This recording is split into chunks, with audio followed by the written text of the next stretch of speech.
Are you ready for something that probably never should have been released anyway? Hello, Champagne Dreamers! Welcome back to my channel, or if you're new here, welcome. My name is Janessa. I am North Dakota's trash queen of glam, geek, and gore. And you are about to enter the lost files of Janessa J. Champagne. So I have some videos that for whatever reason, I shot the footage, I got it all ready to go, and I just never edited it together. And I was trying to decide for some of these if I wanted to just ditch the footage, say, you know what, we tried, maybe it wasn't the right time. And I was like, let's do it. Let's do a little glimpse into the past of what I was recording. So we're going to take a look at some lost files of Janessa J. Champagne. This video is a video that I did about the slasher film Valentine. And when we recorded, I think we got together to do a Valentine's mystery box. I think I was unboxing. And I was sick that day. I was so congested. And as we were going through it, I was like, I sound so terrible. But you know what? I hated that movie. And I was like, the thought of having to watch it again to re-record and like make the points a little bit better, I was like, you know what? I still think the video is fun. I think it's worth watching. So we're going to go ahead and watch my review of Valentine.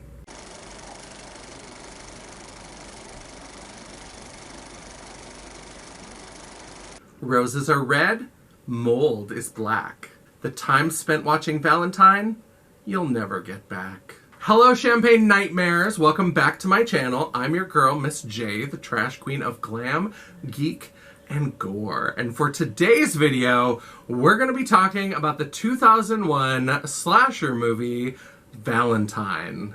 Spoiler, it's terrible.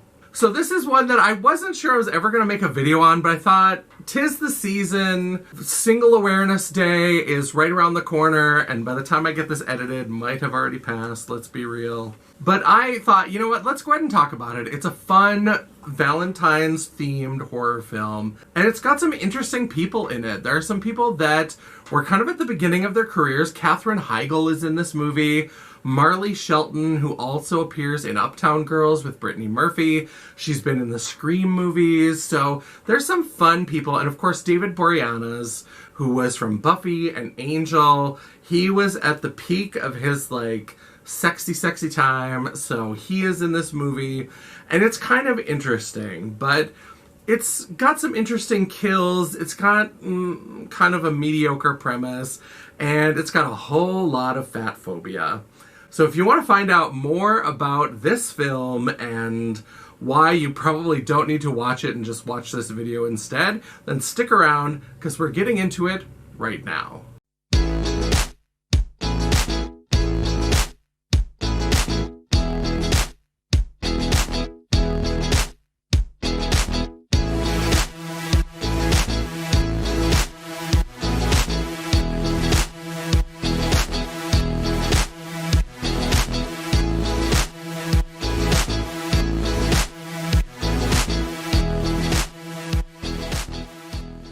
So Valentine centers around this group of 5 friends: Shelley, Kate, Paige, Lily, and Dorothy. Shady Pines, ma! In case you can't tell which one is going to be the fat friend, I'll clue you in. It's Dorothy. Apparently they also had to give her like an old lady name. So the movie opens at this like middle school, junior high kind of dance. And there's this nerdy boy, Jeremy Milton, who's going around to these different girls and asking them to dance. And they all say, no, I'm too pretty for you, I'm too smart for you, blah, blah, blah. And then he goes up to Dorothy. And Dorothy is not really that chubby of a chubby girl. But they're kind of setting her up to be like the fat friend. And so she's sitting off on the bleachers by herself. And so he comes up and he's like, hi, Dorothy. And then instead of just dancing with him, they end up under the bleachers making out. And then these like popular kids come over and they see them making out and they're like, Buffalo, did pervert attack you? So let's unpack that. First of all, they're calling her Buffalo and they're calling him pervert. But then they're like sticking up for her while also calling her Buffalo. And she just panics and says, yes, he attacked me. And so then they like take him out and they like beat him up. And while he's like flirting with these girls, his nose starts to bleed. So that's kind of an important part of the movie going on. They start beating him up or whatever. And then we flash to however many years later. And now we have Katherine Heigl. And she's out on what is clearly the worst first date ever. I mean, before Tinder. And she's out with this guy who's kind of cute, but he's talking about himself in the third person. And so he's like, Jason really likes your dress. And then you're like, who the fuck is Jason? And then you realize that he's talking about himself. So his name is Jason Marquette. And he's just this cheesy, maybe like a finance guy. I don't know if he says what he does. I can't remember. Like the details get lost. It's real generic and stupid. And she's just kind of rolling her eyes and she's sick of it. And so she's on this bad date and they're talking a little bit and she just decides to leave. She's like, this is dumb. I gotta get out of here. So she's the one who said she was too smart for Jeremy Milton, the little like nerdy guy. Because then when she leaves the date, she goes to the cadaver lab at her university. Apparently she's a med school student. And so she decided to end her really bad blind date by going off and cutting up dead bodies. Sure. Okay. So while she's there, she finds this Valentine's card. And it's got kind of creepy imagery, and it says, "The journey of love is an arduous trek. My love grows for you as you bleed from your neck." And it's signed J.M. So she was just on a date with this guy, Jason Marquette, but we know that the nerdy guy from earlier is Jeremy Milton. So obviously they're going to build in lots of JM characters for no reason other than to just piss you off. And so she's like, what is this? This is weird. So then she goes back into the cadaver lab after looking at that card, and her cadaver like takes a breath in and she's like, ah, and she runs off screaming. And she's being pursued by this person in just kind of like a, maybe like a long overcoat and like a Carhartt onesie, but then this really weird Cupid mask, and then his nose starts to bleed. So we see the bleeding or whatever. So it's supposed to be a callback to Jeremy Milton. And so he chases her down and she gets killed. So Katherine Heigl doesn't last very long. It's fine. If you listen to the Hollywood gossip, she's a bitch anyway, so we're glad to be done with her. So Shelley gets killed off right away. So then we start catching up with the other girls. So Kate is Marley Shelton, and she has been dating this guy named Adam, who's played by David Boreanaz, who is a bit of a drinker, and his drinking seems to be a problem. And so that's kind of like some tension between them. And then Paige, who's played by Denise Richards, she's kind of the slutty one who will just sleep with anybody's boyfriend and doesn't care. It's a whole lot. And then Lily is played by Jessica Caulfield. She is in Legally Blonde. She's the blonde one of the two sorority sisters. She passed Spanish because she had her lucky scrunchie, because she gave Professor Montoya a lap dance. Yeah, luckily. And then Jessica Capshaw plays Dorothy. So again, she's the fat friend. Now, she wasn't friends with the little girls in the opening, but now she's an integral part of their friend group, it seems. And she's played by an actress who's basically the same size as the other actresses. So she's still kind of the fat friend, even though she's just like a normal-sized person. It's fucking weird, but they're really trying to pull this whole, like, fat friend kind of thing for you or whatever. And people will make jokes about, is that why you spent all that time on the treadmill? Ha ha ha. Like, it's real stupid. They're really trying to bring home that she's mad because she was the fat friend. So Dorothy gets a Valentine's card that says, roses are red, violets are blue, they'll need dental records to identify you. So we're getting more of these kind of sketchy Valentines, and again it's signed J.M. And we quickly learn that she's like a rich girl. So that's why she's in the friend group, because she's the fat friend, but she's also rich, so they put up with her or whatever. Clearly we're supposed to not like any of these women. Like, we're just not supposed to care that they're about to all get killed off one by one. And so she's mean to her maid, and she's got this kind of loser boyfriend who's like talking about his internet startup, and he wants to come and stay with her, so she lets him. And his name is like Cameron or Camden or who fucking knows? I can't even remember. It doesn't matter. What is his name? Campbell, that's his name. And so then she's got this dad who's got this mail order bride from hell. That's a quote. And so she's like this little Asian woman who is every stereotype of like an Asian woman from a rap video that you can imagine, and is like just slutting around and is like making eyes at Campbell, and just, it's a whole lot. It's a lot to take in. But we're not supposed to like Dorothy. That's very clear. So they all find out that Shelley is dead. And this investigator is like, what's this card? And they're like, oh, JM, I wonder what that could be. And they're like, well, she had been on a date earlier in the evening with this guy named Jason Marquette. They're going to try to push this Jason Marquette thing a lot. But then everybody else starts getting Valentines. So next, Lily gets a Valentine. And it says, "'Tis a well-known fact, beauty is skin deep. Savor the taste, you are what you eat." And she gets these chocolates that have maggots in them. It's specifically signed Jeremy Melton in the card. And he was related to all of these girls at that dance, and he had gotten beaten up, and then they revealed that after he was beaten up, he went crazy and he was sent off to this like psychiatric institution, and nobody's seen him since. Like, he's just been sent off into nowhere. But the detective is not at all interested in that. So they report this, and again, the police are always useless and incompetent. So hers was actually signed Jeremy Melton. But he doesn't care. All he cares about is that Shelley has been killed, and she was on a date with Jeff Marquette, and so the fact that he would not know any of these other women, he doesn't care. He doesn't want to hear about this Jeremy Melton or whatever happened. He just wants to go after this Jeff Marquette. So the girls are like, let's go out to an art show. So Lily has been dating this artist, and they go to his art installation, which is this weird, like, pseudo pre-Pornhub kind of thing of just like close-up video of people's bodies, and there's like a section that the women walk through and a section the men walk through, and it's like these weird videos that are like, what are you into? What are you into? What are you into? What do you like my eyes? Like, they're just like all these weird things, and they play on the loop. It's really terrible. Whoever designed this, they were like, it's awful. It's the most like juvenile, stupid art ever. But so it's like this maze. You're supposed to walk through this thing. So Lily has kind of a fight with this artist guy because his little assistant comes over and is watching them make out. And she's like unbuttoning her blouse. And Lily is like, what's that about? And he's like, well, I invited her. And he thought they were going to have like a three-way in the art exhibit or something. And she's like, fuck you.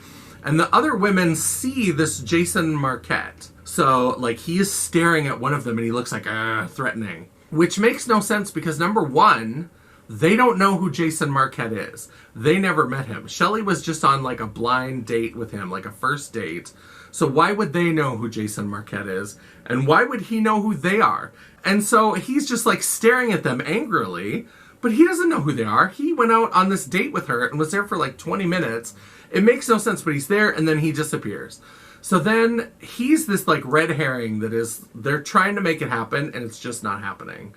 And so Lily is mad and she goes walking, and something that is common in this movie that makes no sense is that people will be in crowded places and all of a sudden 10 seconds later there's nobody there for no reason. We don't know why, we don't know how it happened.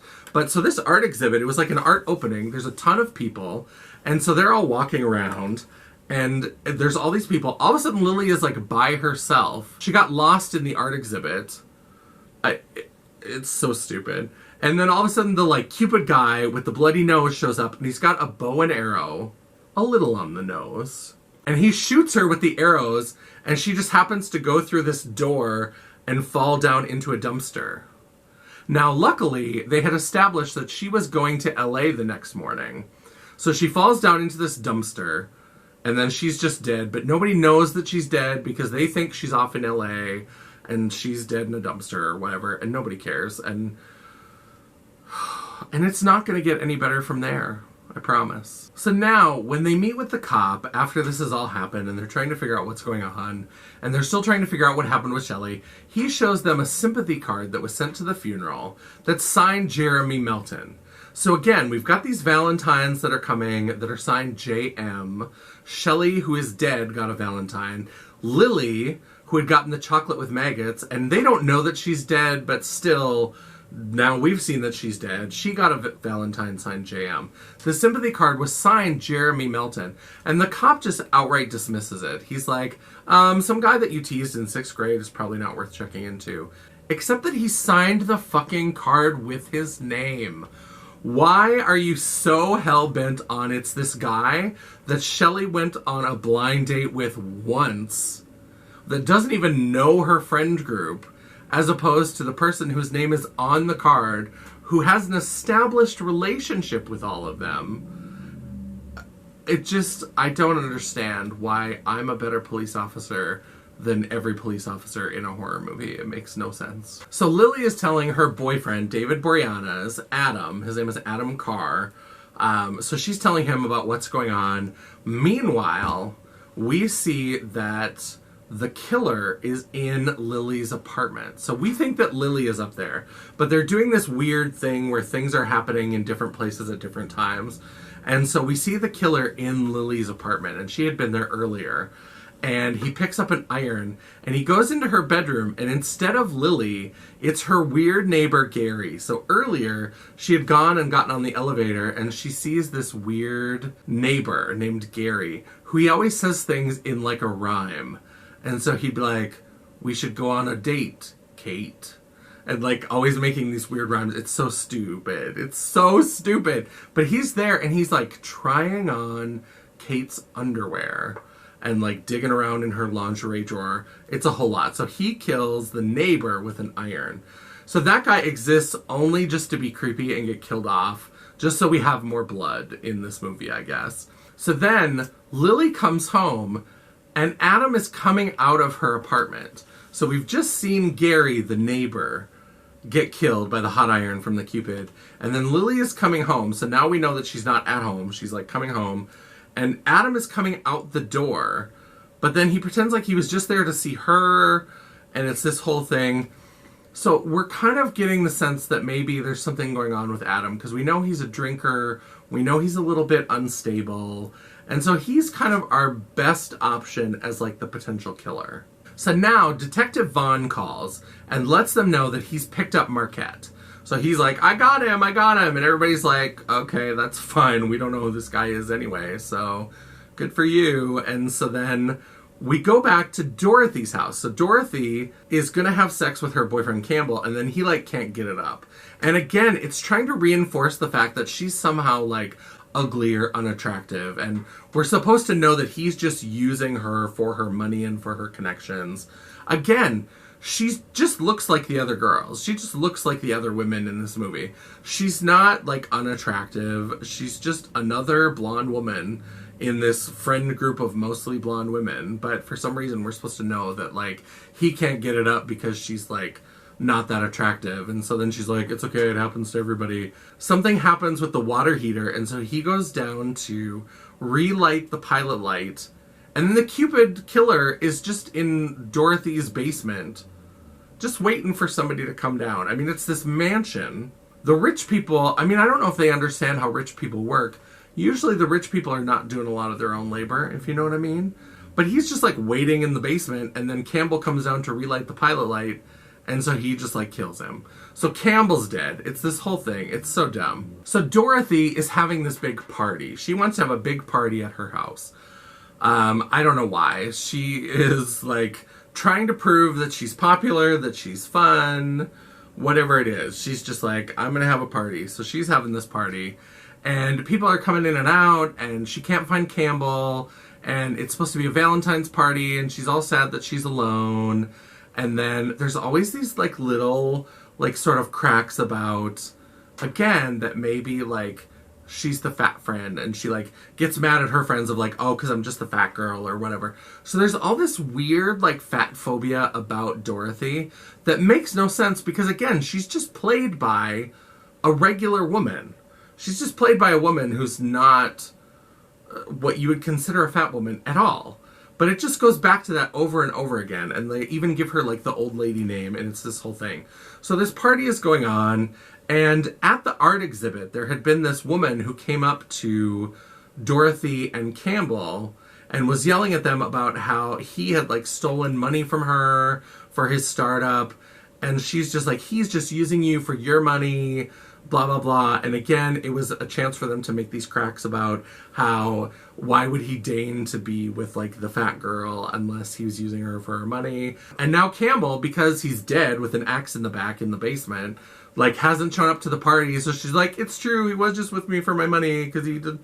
How could he ever love the fat girl or whatever? So then the ex-girlfriend shows up at the party too. All these people just show up in places that it makes no sense for them to be. Jason Marquette showed up at the art exhibit for no reason. So now Ruthie, we didn't even get her name before, but now her name is Ruthie. Someone calls her Ruthie, and I'm like, nobody knew who she was before. And all of a sudden we're calling her Ruthie. But she shows up.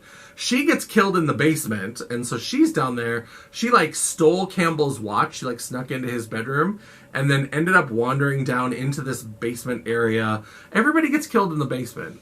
If you haven't figured this out by now, in a horror movie, don't go in the basement. But so she goes down, and she gets thrown through this glass shower wall, and then he, like, impales her on the glass at the bottom. So she's dead. And so Paige has this date that she's like, oh, I don't know if I'm really into him. And it's somebody she met through this, like, video dating service. It's 2000, but apparently, like, we've got to bring out all of the, like, weird dating rituals at the time. And so they had gone through this video dating service, or they met at speed dating. There's a lot of, like, just desperate people trying to find somebody so that they're not alone on Valentine's. And so he shows up, and then he seems kind of weird. So she takes him up to a bedroom, and she ties him up. And then she, like, pours hot candle wax on his junk and then just leaves him there. So Paige just kind of leaves him tied to the bed or whatever. And she goes to hang out in the jacuzzi. So Paige is Denise Richards. So she's, like, I guess kind of the star power for this movie. And so now she's been around and she's been just kind of slutty and flirting with everybody. Well, now, of course, she can't live till the end because she's not going to be the final girl.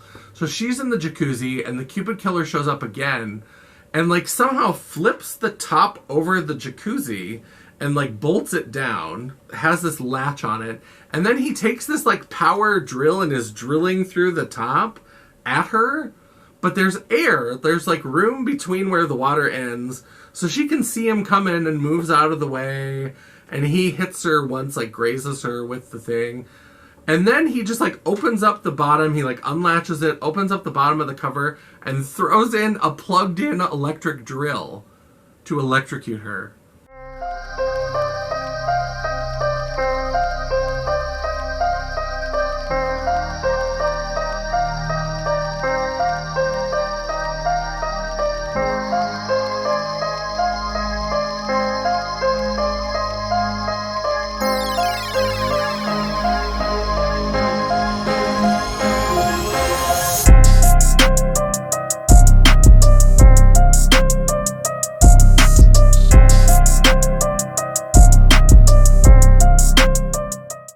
It's the most ridiculous and stupid death scene that I can imagine. Like, it makes no goddamn sense that he's, like, fighting with her and, like, throws her into the jacuzzi and then, like, puts the cover on and then is trying to drill through the cover and that's not working because it's a terrible plan, and then just throws a, like, power tool in there. It's a lot. It's a lot. Are we almost done talking about this dumb movie?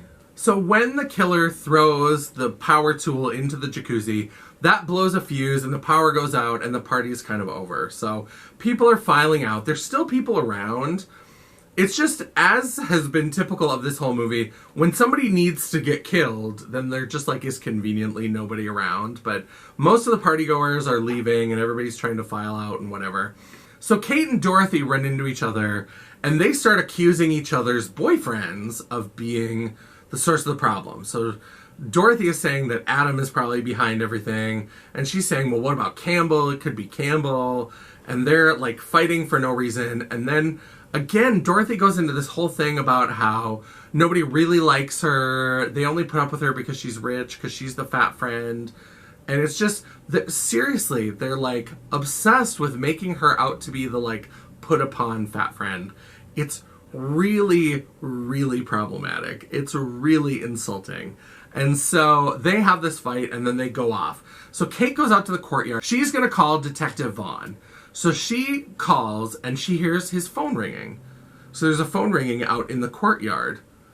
So Vaughn is dead. His head is in the koi pond. And it's just like randomly there. And so she finds his body or whatever. And she's like, oh my God. So she runs into the house. And then she and Adam have this weird moment where it's clear that he's been drinking. So she saw him earlier and he was drinking. And they had a little fight and she kind of ran off. Well, now he like corners her. And they have this kind of weird back and forth where it really tries to mirror the opening scene where he's like asking her to dance the way that Jeremy Milton was asking all the little girls to dance in the beginning. So again, if you're paying attention, you see this parallel that's being drawn. They're kind of having this weird back and forth, and he seems very threatening, and she's trying to get away from him, and then they go on this chase. So he's like chasing after her, and she finds a couple bodies, as you tend to do in these movies when you go on a run. We always got to have the revelation of the bodies or whatever. And so then eventually she's at the top of this staircase and this person lurches at her in like a Carhartt onesie and this Cupid mask and like attacks her, and they roll down the stairs or whatever. And all of a sudden the person in the Cupid mask gets up and they get shot. So there's like these 2 shots and it's Adam there. He's saved the day and he's got this gun. So then they pull off the Cupid mask and it's Whitney. Whitney? There is no Whitney. I have wanted to call Dorothy Whitney for this whole thing. I don't know why. So they pull off the Cupid mask, and it's Dorothy. What the fuck? That makes no goddamn sense. So they're trying to say it like, oh, so it's Dorothy? What? Kate is just now over the fact that Adam, who's an alcoholic and has been trying to be sober, and just like was threatening and chased her around this house, she's like, oh, you shot my friend, but I guess maybe she was a killer, so I'll just snuggle up to you. He has, like, saved the day, but then as she's laying there with her head against his chest, all of a sudden a couple drops of blood hit her cheek, and it pans out, and you see that his nose is bleeding. So somehow he got Dorothy into the little, like, Cupid costume thing, and, like, I don't know, pushed her at her. If Dorothy was running around in this outfit, wouldn't she take off the mask and be like, why am I in this fucking mask? So I don't know if they're trying to suggest that she was also one of the killers, or it makes no sense. It's like, at the end, you're like, what just happened? What the fuck just happened? Because clearly, he's the main killer, because he's got the bloody nose. He's Jeremy Milton. So we've known from the beginning that it's Jeremy Milton. The cop is all about this, like, one-shot blind date guy, and they're all worried about Campbell, and then they try to set up as Dorothy. It makes no sense. It's this guy. He's now changed his name to Adam Carr. But the whole chase with Dorothy and her in the mask and the outfit, it's not clear how that happened. Because Adam was at the bottom of the stairs with the gun to, like, shoot her when she got up. And so it makes no sense. So the whole movie is kind of unresolved about, was Dorothy part of it? Was she not part of it? And so it just is really poorly done. So what I'm trying to tell you is that don't watch this movie. It just is really, really bad. If you're going to watch a movie, you should watch My Bloody Valentine, which if you haven't seen it, I have also done a video about My Bloody Valentine, the original and the remake, that I'll link in the cards. But this movie, if you need a Valentine slasher movie to watch, this is not the one. If you want to see Denise Richards acting like a bitch and then getting killed in a jacuzzi, fine. Marley Shelton is fun. Katherine Heigl is fun. David Boreanaz is always hot in anything that he does. But it just is so nonsensical. And so if you want a movie to really pick apart and be like, what were they thinking? This is the one for you. It really does not make any sense. It does not have a clear resolution. We're not really sure why Jason Marquette showed up at the art show and what happened to him after he got arrested. We don't know. That's the big question. At the end of it, what just happened? What the fuck did I just watch? So that's our discussion of Valentine. I hope you enjoyed it. I hope you're just as confused as I was when I watched this piece of trash movie.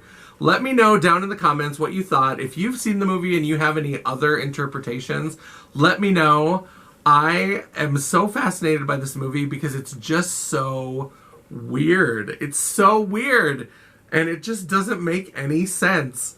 I just can't figure out what they were thinking. But let me know down in the comments what you thought about this movie. And also, if there's any other specific horror movies that you'd like me to talk about, let me know. I would love to hear it. Let me know if there's any movies or genres or themes that you'd like me to talk about. While you're down there, don't forget you can give me a thumbs up. Or if you are a Valentine fan, if you think this is the best slasher movie ever, you can always give me a thumbs down. It's fine. It's all engagement. The algorithm isn't a picky bitch, and neither am I. Check my video dating profile. And while you're down there, don't forget to hit that subscribe button and hit the bell icon so you'll be notified of all future uploads.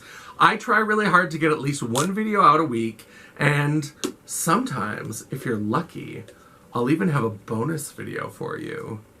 Ooh, spooky. If you'd like to chat, banter, or commiserate between uploads, all of my social media will be linked down in the description box below, including a link to my website, theworldofchampagne@janessajay.com. Thanks so much for watching. I hope you enjoyed it. I don't know what to say. My feelings about this movie are the same as my feelings about Valentine's Day in general, is that it makes no goddamn sense. But I hope you enjoyed it, and until I see you again, bye. Hello, Champagne Nightmares. What, fuck? Now I just need a lubrication on my memory gears, apparently. And it's got some interesting people on it. On it? Why would he know who they are? Yeah, that's right. For some reason, I thought that wasn't the right words. He's gonna call Professor Vaughn. Or something like, I don't know why, if Whitney... You did it again. But the whole chase with Whitney... Fuck!